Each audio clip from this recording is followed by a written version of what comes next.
Welcome to another technique from grip. The technique I'd like to show you today is it's another dubbing technique, where the dubbing loop technique, where we use a dubbing twister to create a little bit of to cover the thread in dubbing, also to create a more bushy and buggy effect. And it's a technique that I generally use on when I use thicker dubbings or coarser dubbings, or when you need to use quite a bit more dubbing to bulk up or build up something, and also when I tie bigger flies, when you need that specific technique. Quite often dubbings are, or quite a number of dubbings are very coarse, and you can't use a split thread technique effectively. So I use the dubbing loop, and I'm going to show it to you with a flashy nymph dubbing. This is I'm just going to use a brown, kind of a coarser dubbing. Again, you take the dubbing, got way too much there, pull it apart like that, just put it aside. I generally use a little bit of dubbing wax with this technique because it's coarser dubbing. Sometimes it is a little bit more difficult for the dubbing to stay in place when you work with it.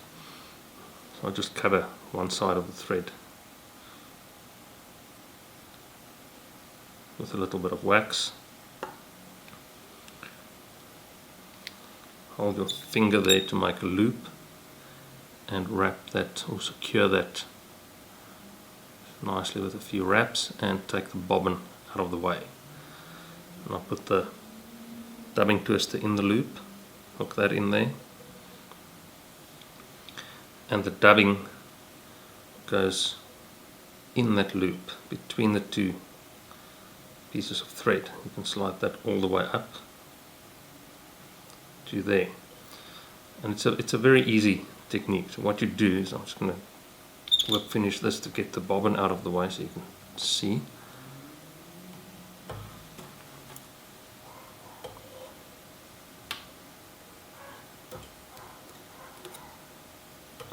Start that there.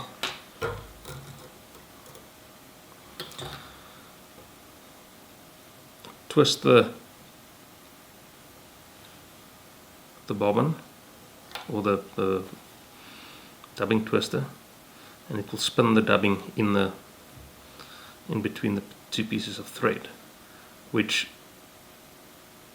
will form a very bushy and buggy texture. Now this is, like I said, it's a very nice technique to use when you do bigger flies. Then before you just cut everything off, you take your hackle plier and grab the thread right above the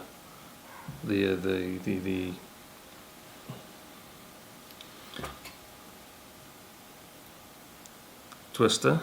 Grab it there, and you just cut the loop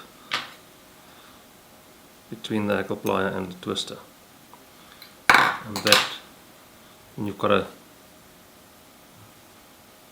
dubbing, like a dubbing rope that you can work with. Wrap that around the hook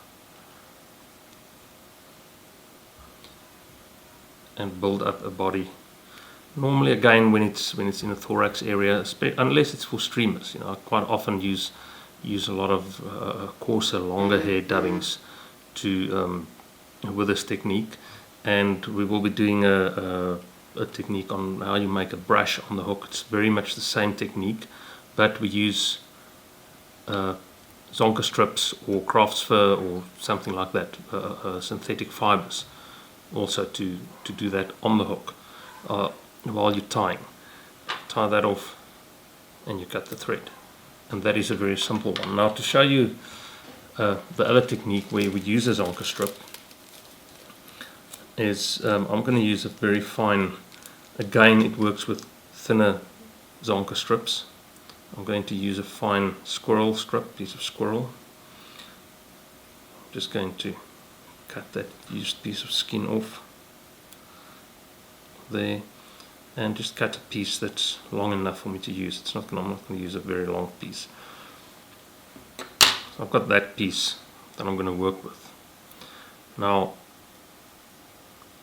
you can use the split thread if you've got a stronger thread. You can use a split thread. The difference between a split thread and a dubbing loop is that with a dubbing loop you've got 2 layers of thread in your dubbing rope, which can bulk it up very quickly. That's why I don't use the technique on small flies. But with this technique, you just put the zonker strip in a clamp. I use one of Marc Petitjean's clamps. Very handy tools, definitely worth having on your bench. And you cut the skin part off. Put that aside. Just going to whip finish this. So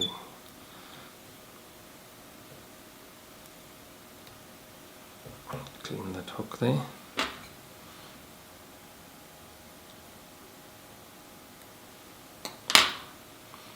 And you again make your loop. First I'm going to give it a little bit of wax. Make the loop.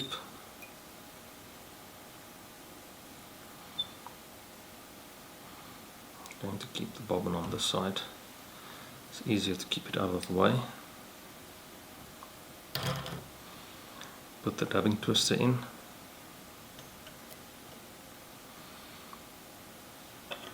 And then put the squirrel hair in. And now when you do that, pull a little bit on the twister so that the 2 legs come closer. You tighten the loop a little bit and it grabs the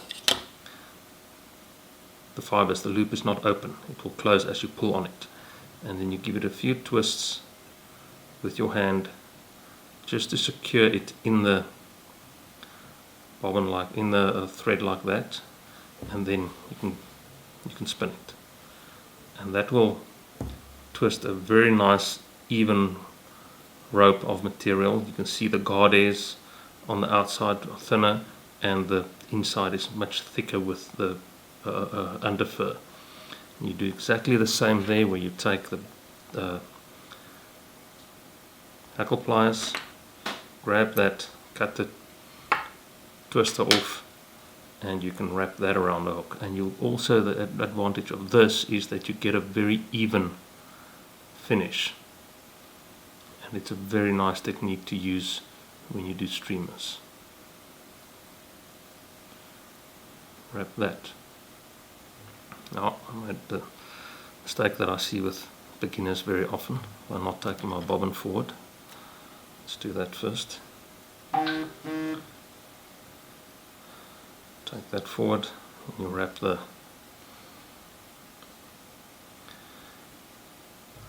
rope forward, or a little brush rather, and tight wraps next to each other. Keep pulling those hair back so you don't trap them, all the way to the where it's finished, or where you need to have it, and then you tie that off. Secure it with a few wraps.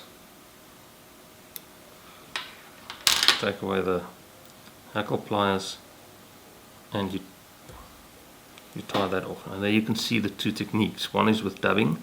It's a more uneven and rough technique, where the brush with the zonker strip is more even. And I prefer to, when I use a zonker strip, to use the dubbing loop rather than the split thread, because the zonker strip has more material, quite often coarser hair, and much thicker, so you need a little bit of a stronger foundation to spin that in and to keep it in place. Please follow us, follow the channel, and please like the video, and please have a look at our other techniques and tips. We have techniques and tips from beginners, intermediate and advanced tying, and I hope this helps you with creating a few new flies.